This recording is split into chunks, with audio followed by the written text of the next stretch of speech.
اندھے بہرے لوگوں کا حساب کیسے ہوگا؟ جو لوگ بچپن سے ہی نہ سن سکتے ہیں نہ بول سکتے ہیں، ان کو ہم اللہ کے بارے میں اور آخرت کے بارے میں کیسے سمجھائیں، اور آخرت میں ان کے ساتھ معاملہ کیسا ہوگا؟ محمد سہیل دہلی سے۔ جناب محمد سہیل، ہمیں اللہ نے جو لوگ بچپن سے نہ بول سکیں نہ سن سکیں ان کے بارے میں قرآن میں اللہ نے الگ سے نہیں بتایا کہ ان کا یہ ہوگا، لیکن اللہ نے ایک اصول قرآن میں بیان کر دیا ہے کہ وما کننا معذبین حتی نبعث رسولا، ہم کسی کو عذاب اس وقت تک نہیں دیتے جب تک پیغمبر نہ بھیج دیں، چاہے اس قوم میں براہ راست آئیں یا پیغمبر کی تعلیمات آئیں۔ تو پیغمبر کی تعلیمات سے جو آدمی جتنا مستفید ہو سکتا ہے، جتنا سمجھ سکتا ہے، اس پر اسی کی عقل کے حساب سے قیامت کے دن حساب ہوگا۔ اور قرآن کہہ رہا ہے وَلَا يَظْلِمُ رَبُّكَ أَحَدًا، تیرا رب کسی پر ظلم نہیں کرے گا۔ تو ہمیں یہ معلوم ہے کہ اللہ کسی پر ظلم نہیں کرے گا۔ ایسا نہیں ہو سکتا ہے کہ اندھا بہرا بیچارہ نہ سن سکتا ہے نہ دیکھ سکتا ہے اور اس سے اسلام کے پیچیدہ پیچیدہ حکام کے بارے میں سوال شروع ہو جائے، وہ کہے گا کہ مجھ میں تو صلاحیت ہی نہیں تھی۔ تو اس سے موٹی موٹی باتوں کے بارے میں یہ سوال ہوگا جتنی اللہ نے اس میں ایبلٹی اور صلاحیت رکھی ہے۔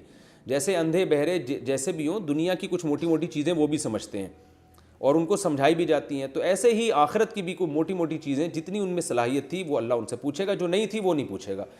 تو اب کتنی کس میں صلاحیت ہے ہم نہیں جانتے، تو لہٰذا ہم نے تو کوشش کرنی ہے ان کو پوری تعلیم دینی ہے، کیونکہ ہم سے ہمارے بارے میں سوال ہوگا کہ تمہارے معاشرے میں اندھے بہرے گونگے لوگ تھے، تم نے ان کے لیے کیا کیا؟ تم تو اندھے نہیں تھے، تم تو بہرے نہیں تھے۔ تو ہم نے ان کو فل مکمل ایجوکیشن دینے کی کوشش کرنی ہے جتنی ان کے اندر صلاحیت ہے، اور ان سے ان کے بارے میں اتنا سوال ہوگا جتنی ان کے اندر صلاحیت ہے۔ تو ہر ایک سے اس کی صلاحیت کے حساب سے سوال ہوگا۔ تو یہ بات بہرحال طے شدہ ہے کہ اللہ تعالیٰ کسی پر ظلم زیادتی نہیں کریں گے۔ گھر پر نماز پڑھنے کا حکم، کیا گھر میں نماز پڑھنا گناہ ہے یا اس میں ثواب کم ملتا ہے؟ ناصر علی لاہور سے۔ ثواب بھی کم ملتا ہے اور جماعت چھوڑنے کا گناہ بھی ہوتا ہے مرد کو۔ تو عام حالات میں مرد پر لازم ہے کہ جب تک شرعی عذر نہ ہو وہ گھر میں نماز پڑھنے کے بجائے مسجد میں نماز پڑھے۔ نبی صلی اللہ علیہ وسلم نے فرمایا کہ میں نے ارادہ کیا کہ جو لوگ اپنے گھروں میں نماز پڑھتے ہیں میں کسی کو حکم دوں کہ وہ جا کے ان کے گھروں کو آگ لگا دے، لیکن مجھے ان کی عورتوں اور بچوں کا خیال ہے۔ تو کتنی شدید وعید ہے۔ اور قرآن نے جہاں بھی فرض نماز کا ذکر کیا جماعت ہی کے ساتھ ذکر کیا ہے، حتیٰ کہ میدان جنگ میں بھی جب نماز پڑھی جائے گی تو اصل جو قرآن ذکر کر رہا ہے میدان جنگ کی نماز کو، وہ بھی جماعت کے ساتھ ذکر کر رہا ہے۔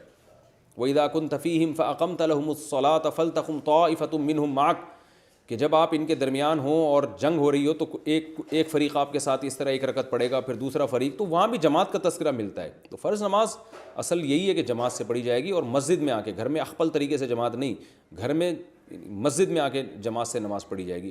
ہاں کوئی شرعی عذر ہو تو ایک الگ بات ہے، اور اس میں ثواب 27 گنا زیادہ ہے۔ اگر گھر میں نماز پڑھنے میں جماعت چھوڑنے کا گناہ نہ بھی ہوتا تو بھی ایک نماز کے 27 مل رہے ہیں مسجد میں، تو کیا ضرورت ہے گھر میں پڑھیں؟ اور پھر اس کے علاوہ کتنے فائدے۔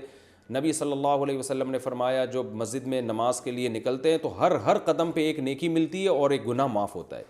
بعض صحابہ نے ارادہ کیا ہم مسجد کے قریب گھر لیں تاکہ دور سے آنا نہ پڑے، تو آپ نے فرمایا دیارکم تکتب آثارکم، وہیں رہو، تم جتنا چل کے آؤ گے تمہاری قدموں کے نشانات کو بھی میزان کے ترازو میں لکھا جا رہا ہے، اس پہ بھی نیکیاں بھی مل رہی ہیں، گناہ بھی معاف ہو رہے ہیں۔ تو اس لیے مسجد میں جا کے نماز پڑھنا چاہیے۔